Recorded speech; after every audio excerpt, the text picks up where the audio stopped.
అయితే నాకైతే ఈ టాపిక్ వచ్చినప్పుడు ఆ వీడియోలన్నీ చూసినప్పుడు నేను కొందరితో డిస్కషన్ పెడితే వాళ్ళన్న మాట ఏందంటే, అసలు ఈ లలిత్ కుమారు, ఇంకో కొందరు పాస్టర్‌లు, బాబాలు వీళ్ళంతా గూడా వాళ్ళకు ఎవరెవరు ఏ మతంలో ఉన్నారో, ఆ మతంలో దేవుడి పేరు, ధర్మం పేరు చెప్పుకొని డబ్బులు సంపాదిస్తున్నారు. ఒక రకంగా యూట్యూబ్ ఛానల్ నుంచి, ఇంకో రకంగా బయట సమాజంలో అమాయకుల నుంచి అని చెప్తా ఉన్నారు. ఇది నిజం గాదా?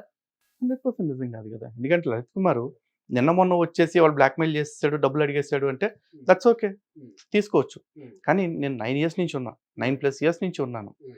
మరి ఈ 9.5 సంవత్సరాల్లో నేను చాలా మంది దొంగల్ని బయటపెట్టానండి. హ్మ్. అందులో హిందూ స్వామీజీలని చాలా మందిని బయటపెట్టాను. హ్మ్.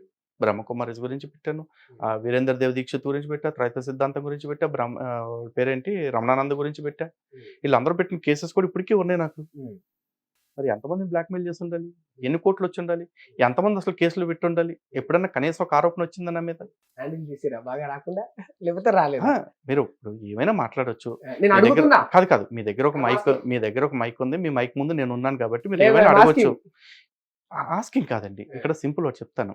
ఈ రోజున నా మీద కేస్ పెట్టిన వ్యక్తి ఎవరైతే ఉన్నాడో, హ్మ్. ఆ వ్యక్తి సమాజానికి ఎంత సేవ చేశాడో మీరు అడగండి. హ్మ్.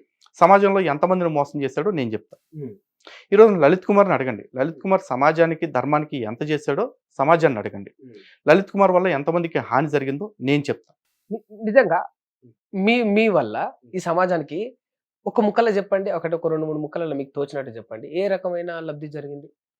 సనాతన ధర్మం గురించి ఎంత విష ప్రచారం చేస్తంటే, హ్మ్. అంటే మీ దేవుళ్ళు రాళ్ళు, రప్పలు, మీ దేవుళ్ళు దొంగలు అని చెప్పేసి పిచ్చి పిచ్చిగా మాట్లాడుతుంటే, కొంపలకొచ్చి మత ప్రచారం చేస్తా ఉంటే, మత ప్రచారం పేరుతోటి హిందూ దేవీ దేవతల మీద దుష్ప్రచారం చేస్తంటే, అడ్డుకోవటానికి ఎవ్వరు లేరు అనుకుంటున్న సమయంలో నాలాంటి వాళ్ళు ఒకళ్ళిద్దరు రావటం జరిగింది. హ్మ్. ఈ రోజున కరుణాకర్ గాని, లేకపోతే లలిత్ కుమార్ గాని హ్మ్. మా పేర్లు చాలామంది చెప్పుకోకపోవచ్చు. హ్మ్. వీళ్ళ వల్లే మేమొచ్చామని జెప్పేసి. హ్మ్. కానీ మేమిచ్చిన ఇన్‌స్పిరేషన్ తోటి, మేమిచ్చిన ధైర్యంతోటి ఈరోజు చాలామంది సొంతంగా ఛానెల్స్ పెట్టుకొని, వాళ్ళు కూడా ధర్మం కోసం ఇంకా ప్రచారం చేస్తా ఉన్నారు. ఓకే. మాకంటే అగ్రెసివ్‌గా పనిచేస్తున్న వాళ్ళు కూడా తయారయ్యారు ఇంకా ఓకే. చాలామంది. హ్మ్. ఇది సనాతన ధర్మానికి ఖచ్చితంగా మా వల్ల జరిగిన అవును. ఒక మేలు. మనిషికి ఒక సగటు ఇంకొకటి మనిషికి ఏ రకంగా లాభం జరిగింది? అదే సరే ధర్మం గురించి చెప్తున్నానండి. చెప్తా ఉన్నారు. ఆ! అదే చెప్తున్నా. హ్మ్. ఈ రోజున సనాతన ధర్మాన్ని పాటించడం వల్ల వ్యక్తికి ఏ విధంగా లాభం అంటే, హ్మ్. ఈ రోజున క్రిస్టియానిటీ, ఇస్లాం ఈ 2 మతాలు ఉన్నాయి. హ్మ్. ఈ 2 మతాలు గూడా పక్క వాళ్ళని మత మార్పిడి చేయటమే పని మీద బతికేస్తా ఉన్నాయి. హ్మ్. దీనివల్ల ఒక సగటు మనిషికి ఏం కష్టం కలుగుతుందంటే, మతం మారిన ఒకే కారణం చేత ఒక కొడుకు తన తండ్రికి అంత్యక్రియలు కూడా చేయట్లేదు. హ్మ్. ఇట్లాంటి న్యూస్‌లు మీరు చాలా చోట్ల చూస్తుంటారు. అవును. మత మార్పిడి జరిగిన కారణంగా, మతం మారిపోయిన కారణంగా ఒక కొడుకు తన తల్లి మతం మారట్లేదని చెప్పేసి తన తల్లిని చంపేసి, కళ్ళు, అవయవాలన్నీ పీకేసి గదిలో చిందరవందరగా విసిరేసాడు. హ్మ్. దిల్సుఖ్‌నగర్‌లోనే జరిగింది. హ్మ్. ఇట్లాంటి ఉత్పాతాలు, ఉన్మాదాలన్నిటికి కారణం మత ప్రేరేపణ. హ్మ్. మరి అటువంటి మతానికి సంబంధించిన ఉన్మాదాన్ని ప్రజల్లో పేరుకోకుండా, ధర్మం యొక్క విలువల్ని మేము తెలియజేస్తా ఉన్నాం. అది రేప్ కంటే మే క్రూరం కదా అది? ఏది? తల్లి మతం మారట్లేదని చెప్పేసి కళ్ళు, అవయవాలన్నీ పీకి దేన్ని ఇంకో దాంతో కంపేర్ చేయటానికి మామూలుగా ఉండదండి. అంటే జ ద సరే. రేప్ కంటే క్రూరం కాదా సరే అంటున్నాను. దానితో పాటు దేనికి సరే దానికే కానీ క్రూరమే క్రూరమైన గదా! క్రియలే. అదే క్రూరమే చెప్తున్నాను గదా! గదా! ఆ! ఈ రోజున ఒక క్రైస్తవ పాస్టర్ హ్మ్. చర్చికొచ్చే ఆడపిల్లల్ని, హ్మ్. చర్చికొచ్చే మగపిల్లల్ని గూడా అత్యాచారాలు చేస్తున్న సంఘటనలు ఎన్నో ఉన్నాయి. హ్మ్. గతంలో ఒకప్పుడు అవి మీడియా బయటకు గూడా పెట్టేది గాదు. హ్మ్. ఎందుకంటే మతపరమైన అంశాలు, సున్నితమైన అంశాలని. హ్మ్. అలాంటి వాటన్నిటిని బయటకు తెచ్చాం మేము. హ్మ్. అదే హిందూ ధర్మంలో ఉంటూ ఎవడైతే దొంగ స్వాములు లేకపోతే అమ్మాయిల్ని ఏడిపించేవాళ్ళు ఉన్నారో, హ్మ్. అలాంటి ఎదవల టాపిక్స్ వచ్చినప్పుడు ఏ పాస్టర్‌కి, ముల్లాతో సంబంధం లేకుండా మేమే అట్లాంటి వాడి నీచత్వాన్ని బయట పెడతా ఉన్నాం. హ్మ్. ఎందుకంటే ఎల్లప్పుడు మేము వీధులను ఊడ్చే పనే గాదు. అప్పుడప్పుడు ఇంటిని గూడా శుభ్రం చేస్తా ఉన్నాం. హ్మ్. అలాగే మొన్న కోవిడ్ టైంలో వస్తే అందరూ గూడా పేదవాళ్ళు, అనాథలు అందరికీ సేవలు చేశారు. హ్మ్. కానీ అప్పటిదాకా ఎంతో స్థితిగా బతికి, ఆర్థిక ఇబ్బందులతోటి కుటుంబ పోషణ కూడా కష్టమైపోయిన అర్చక స్వాములకి హ్మ్. సుమారు 1000 కుటుంబాలకి మేము నిత్యావసర సరుకులు అందజేశాం. హ్మ్. ఇవి సేవా కార్యక్రమాలే గదా! సరే అంటే ఈ రకమైన సేవ మీరు చేసిండ్రు. సరే హ్మ్. బానే మా ఉందండి. పరిధిలో మేము ఎంత చేయగలం అంత చేశాం. అవును. హ్మ్. అంతే. That's fine. కాకపోతే మీరిందాక చెప్పిండ్రు గదా నాకు. అట్లా తల్లి మతం మారట్లేదని జెప్పేసి అవయవాలు పీకేసి ఇల్లంతా అంటే, సరే అది రేపు కంటే హీనమా, ఇంకో దానికంటే హీనమా అని పోల్చకుండా చూసినా గూడా, అదైతే ఒక భయంకరమైన విషయం. ఖచ్చితంగా. కన్న తల్లిని కొడుకే అట్లా చేసిండు మతం గురించి అంటే, మరి ఇటువంటి సంఘటనలను కూడా కనీసం ఆపే శక్తి దేవుడికి లేదా? ఏ దేవుడైనా సరే. హిందూ దేవుడైనా, క్రైస్తవ దేవుడు. దేవుడు అన్ని భూమి మీదకి వచ్చేసి ఇక్కడే ఆపేసే ఉద్దేశమే దేవుడికుంటే, దేవుడు స్వర్గము నరకం అని ఒకటి పెట్టి, నువ్వు మంచి చేస్తే నీకు స్వర్గం, చెడు చేస్తే నరకం ఇస్తాను నేను అదొక అనను. క్వశ్చన్ అండి. భగవంతుడు చెప్తానేనండి, భగవంతుడే డైలీ అన్ని ఆపే కాడికైతే మనకి ఇక్కడ పోలీసులు అక్కర్లా. భగవంతుడే అందరినీ కాపాడే కాడికైతే మనకి డాక్టర్లతో పని లేదు. భగవంతుడే తీర్పులు తీర్చే కాడికైతే కోర్టులు, న్యాయవాదులు ఇవన్నీ అక్కర్లా. భగవంతుడు మనకి ఇవన్నీ ఏర్పాటు చేసుకోవాలనే ఒక ఆలోచన ఇచ్చాడు చూడండి. ఎందుకు ఇచ్చాడు? ఎందుకిచ్చాడు? ఎందుకంటే మనుషులకి ఒక ఫ్రీ విల్ ఇచ్చాడు. అంటే మిమ్మల్ని మీరు నడిపించుకోవటం కోసం మీకు ఈ విచక్షణ ఇస్తున్నానని చెప్పేసి, ఆ విచక్షణ ఆధారంగా చేసుకుని మనమే ఒక స్మృతి రాసుకున్నాం, భారతీయ శిక్షా స్మృతి అని చెప్పేసి.